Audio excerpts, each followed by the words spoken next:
Saat itu, aku sedang memperhatikan Tuan Putri yang akhirnya mulai terlihat sedikit tenang setelah berhari-hari dirundung duka akibat kematian raja. Kini, ia duduk diam sambil menikmati coklat batangan yang tampaknya menjadi pelarian kecil bagi hatinya yang masih rapuh. Di wajahnya terselip ketenangan palsu, matanya menatap kosong ke depan, sementara mulutnya perlahan mengunyah manisnya coklat dengan perasaan yang sulit diuraikan. Aku hampir larut dalam momen langka itu, sebuah ketenangan sementara di tengah badai yang terus menggulung kami. Namun, tanpa peringatan, suasana tenang itu hancur seketika. Pintu ruangan terbuka dengan keras, dan suara langkah kaki menggema. Yang muncul bukan hanya Norasan seperti biasa, tapi bersama dengannya ada Zakarisan, Tonisan, dan beberapa orang lain yang belum pernah kulihat sebelumnya. Mereka semua membawa aura tegang, seolah-olah baru saja kembali dari medan perang. Olivia San, yang terlihat menjadi pemandu mereka ke ruangan ini, tampak benar-benar pucat. Kulitnya seputih kertas, seperti mayat hidup. Ia berdiri terpaku di ambang pintu, menggenggam lengan bajunya sendiri dengan tubuh sedikit gemetar. Norasan melirik ke arah Tuan Putri yang tampak kebingungan dengan setengah batang coklat masih terselip di mulutnya. Suasana berubah dingin saat Nora berbicara dengan nada yang serius dan terukur. "Alicia, Cry, telah terjadi sesuatu yang tak terduga. Jika dibiarkan, semuanya bisa berujung pada kehancuran." Aku yang masih dalam keadaan bingung hanya bisa menatap mereka dengan pandangan kosong. Sampai akhirnya Norasan mulai menjelaskan lebih rinci. Dari penjelasannya, aku baru tahu ternyata ada seorang pria dengan hak waris kerajaan yang selama ini menyamar sebagai pengawal biasa. Diam-diam, dia berhasil menyusun kekuatan, dan sekarang dia sudah merebut posisi Pangeran Angus. Dan yang lebih buruk, dia secara resmi telah menyatakan perang. Bukan hanya terhadap kita, tapi juga terhadap Court dan Asosiasi Penjelajahan. Lebih parah lagi, dia menyatakan niatnya untuk menyerang langsung kantor pusat asosiasi. Darahku seperti berhenti mengalir seketika. Informasi itu datang terlalu tiba-tiba, seperti ditampar pakai ikan basah di wajah. Dinginnya bukan main. Jadi, bertambahnya anggota keluarga kerajaan berarti juga bertambah orang yang harus kulindungi ya. Sementara aku masih tercengang, Tuan Putri sudah lebih dulu bergerak. Ia meremas bungkus coklat batangan di tangannya hingga berbunyi pelan, lalu menatap ke depan dengan ekspresi yang belum pernah kulihat darinya sebelumnya. Wajahnya serius, matanya menyala oleh kemarahan dan tekad. Mengambil alih Court untuk kepentingan pribadi? Tidak bisa dimaafkan. Cry, kita harus menghentikannya. Aku terperanjat. Ya, harus dihentikan. Sebenarnya, dari awal misiku memang untuk menghentikan Court, jadi tidak ada yang berubah. Tapi aku benar-benar berharap Tuan Putri bisa mendapatkan rekan yang lebih bisa diandalkan daripada aku. Aku cuma seorang Cry. Dan di tengah kekacauan ini, aku mulai merasa terlalu kecil. Di saat itulah, seseorang yang berdiri di belakang Nora melangkah maju. Seorang pria berambut pirang dengan wajah tegang, tatapannya tajam tapi menyimpan kelembutan. Ia menunduk hormat di hadapan Tuan Putri. Suaranya agak bergetar saat memperkenalkan diri. "Senang bertemu denganmu, Alicia. Aku Maurice Court. Aku akan mendukungmu." Tuan Putri tersenyum tipis, lalu menatap pria itu dengan sorot mata yang hangat. "Terima kasih, Kakanda Maurice. Kalau tidak salah, Kakanda adalah orang yang waktu itu memperhatikanku saat aku sedang jalan-jalan." Maurice-san tampak sedikit gugup. Wajahnya memerah tipis. "Iya, aku merasa saat itu aku tidak bisa tinggal diam. Tapi senjataku yang paling kuat telah dihancurkan oleh Swordtail. Meskipun begitu, dia tidak menyadari bahwa yang ia tebas hanya bagian luarnya saja. Karena yang paling penting adalah isinya." Maurice-san kemudian mengangkat tangannya, dan seketika lantai di bawah kakinya bergetar pelan sebelum membuka dengan suara mekanis yang berat.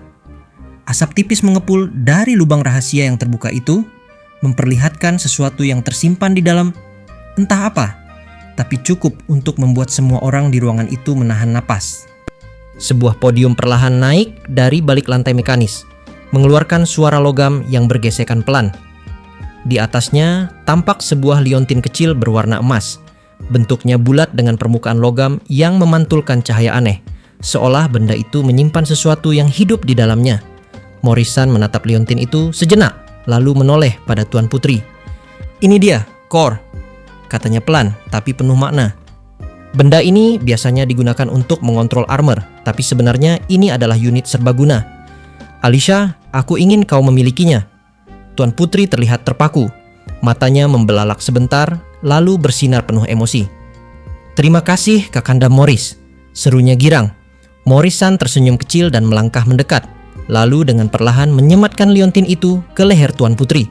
Kor itu bersinar lembut saat menyentuh kulitnya, seolah merespons pemilik barunya. Suasana berubah haru, bahkan Morris-san tampak menarik napas lega, seperti beban besar di pundaknya sedikit terangkat. Sementara aku, kini cuma bisa berdiri terpaku dan mikir keras. Nama Morris-san ini rasanya familiar. Kayaknya pernah disebut sama pendekar wanita waktu itu. Nora-san, yang sedari tadi memperhatikan semuanya dalam diam, akhirnya angkat bicara lagi. "Masalah utama kita sekarang adalah bagaimana cara mendapatkan bukti raja sebelum Jin menemukannya lebih dulu. Kita semua di pihakmu, Alicia. Tapi meskipun begitu, dia bukan lawan yang bisa dianggap remeh," ujarnya serius. Dia mewarisi semua pondasi kekuatan dari si bodoh yang sudah merencanakan segalanya sejak lama. Nada suaranya menusuk, dingin, dan saat Nora-san melirik ke belakang sambil mengangguk ringan dengan dagunya, semua mata pun tertuju pada sosok pria yang berdiri tenang di belakang barisan. Pria itu bertubuh besar, tampak lebih tua dari kami semua, rambut merah gelap yang sedikit memudar, dan mata ungu tajam, warna yang sama seperti milik Nora-san dan Tony-san. Wajahnya lelah, mungkin terlalu lama memikul sesuatu, tapi dari cara berdirinya, aura percaya diri tetap terpancar kuat. Pria itu melangkah maju, menatapku dan Tuan Putri sambil mengeklik lidahnya. "Pertama kali kita bertemu ya.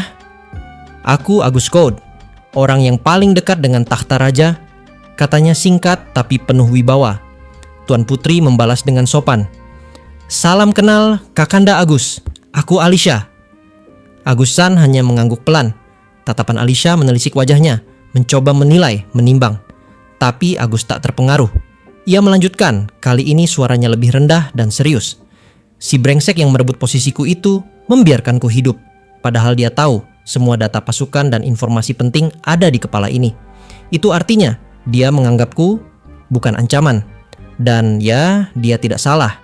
Ia tertawa, getir, lalu melanjutkan, "Soalnya pasukanku jauh lebih gila dari yang dia kira." Aku membeku. Jadi ini orang yang pernah disebut oleh Kaiser dan saya sebagai orang yang harus mereka lindungi? Entah kenapa, rasanya semua akan makin ribet.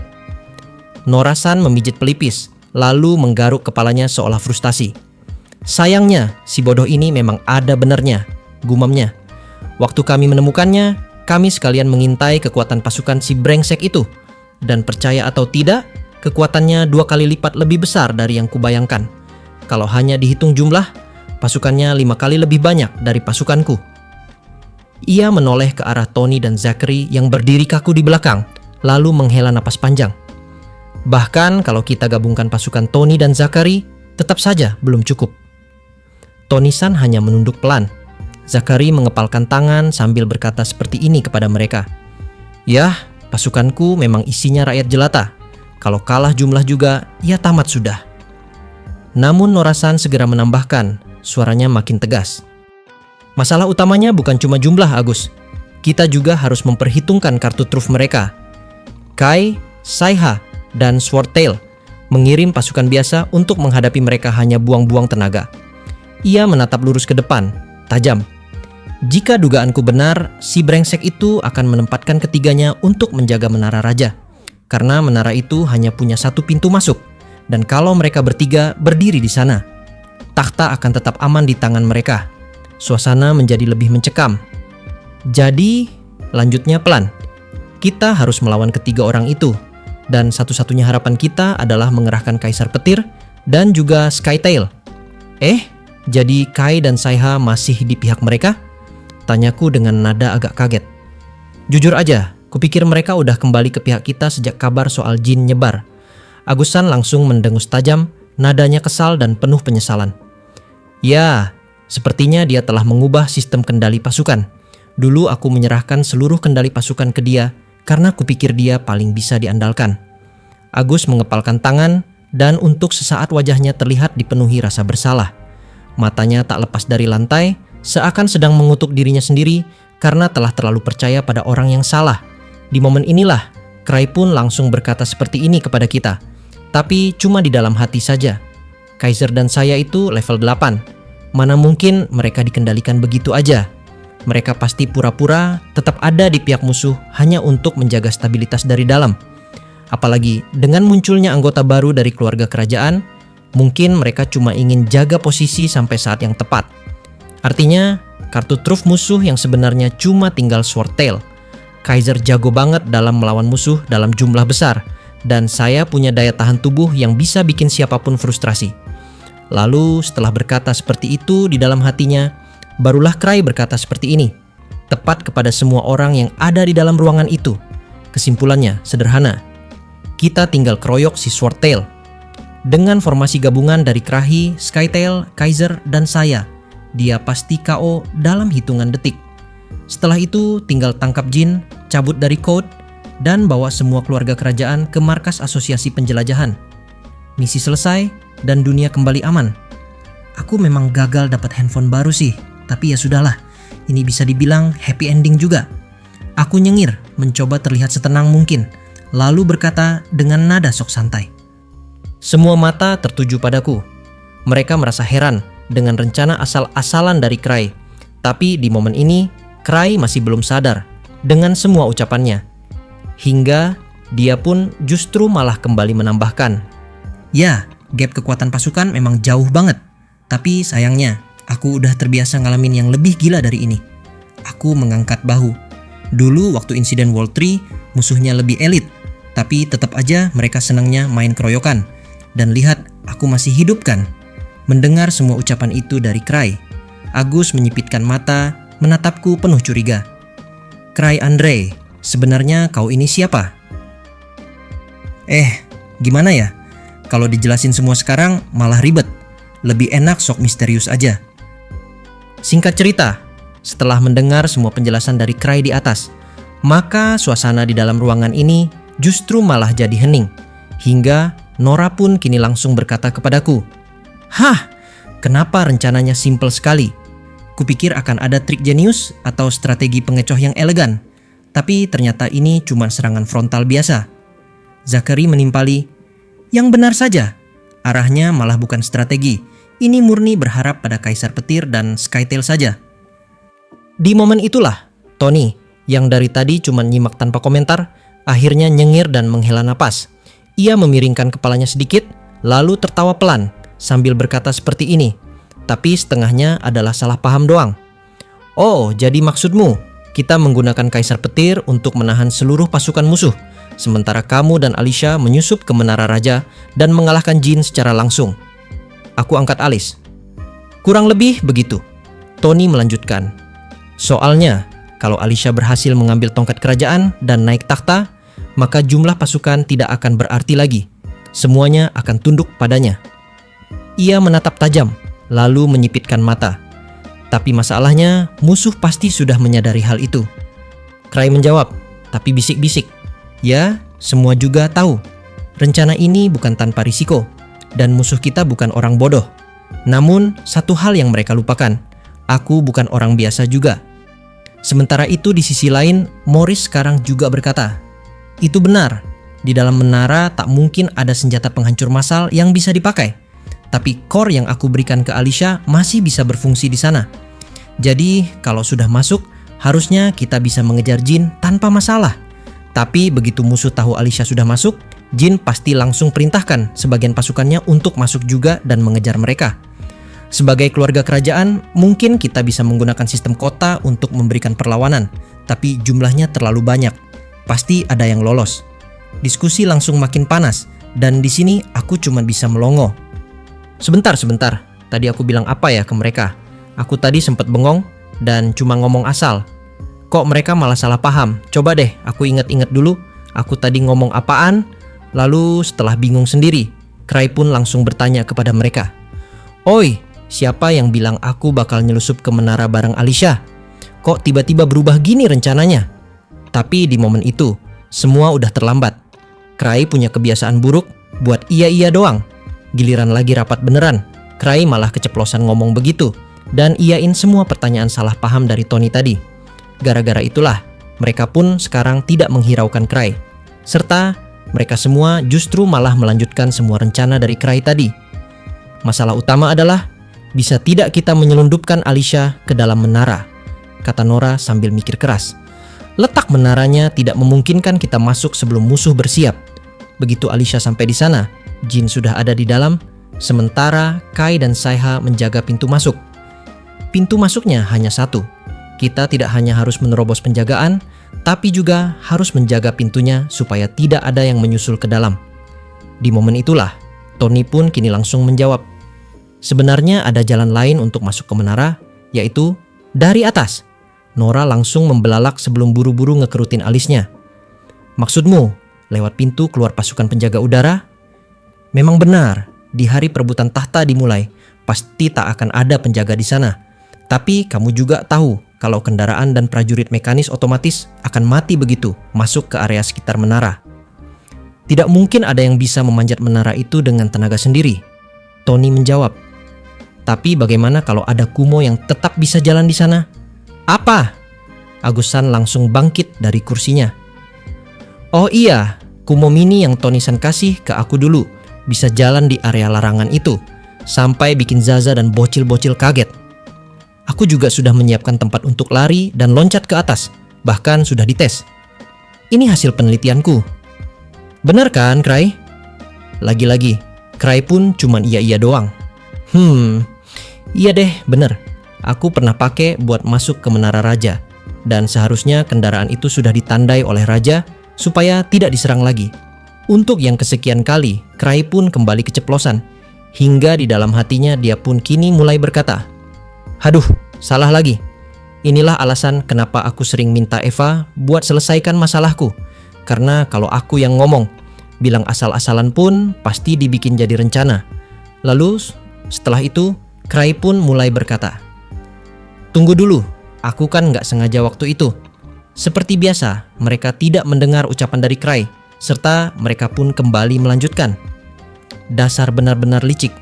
Tidak disangka kau bisa diam-diam mengerjakan proyek aneh begini di belakangku. Jangan-jangan kau sendiri ada niat untuk merebut takhta, kata Agus sambil menatap Tony dengan curiga. Kalau menangnya kebangetan gampang, tidak seru abangku. Tony ngomong dengan nada bercanda, bikin Agus makin kesel. Sementara itu, Nora ngeliatin Alicia yang dari tadi diem sambil ngemil coklat batangan. Kalau memang ada jalan masuk lain, risikonya jauh lebih kecil. Sekarang tinggal bertanya pada dirimu sendiri, Alicia. Ini keputusan yang akan menentukan masa depan Code. Bahkan kalau semuanya berjalan lancar, kamu tetap harus melawan Jin di dalam menara. Bisa saja kamu mati di sana. Kalau mau mundur, sekarang waktunya. Alicia langsung berdiri dan melihat kami dengan ekspresi tegas. Dia kelihatan anggun, berani, dan ada aura khas orang-orang yang dilahirkan buat jadi pemimpin.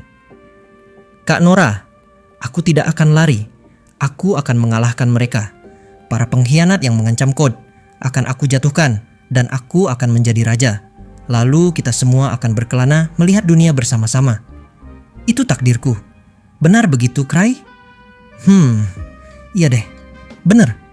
Lalu di momen itu, Cray yang masih heran, kini langsung bertanya, tepat kepada dirinya sendiri. Kenapa sih setiap ada yang ngomong penuh semangat gini, aku selalu ditanya buat konfirmasi? Apa aku ini semacam panitia acara yang harus nyetujui semua rencana? Ya sudahlah, kayaknya semua orang udah bersemangat. Aku pun cuma bisa pasang senyum sok percaya diri sambil dalam hati berharap Kaiser dan saya cepet kelarin tugas mereka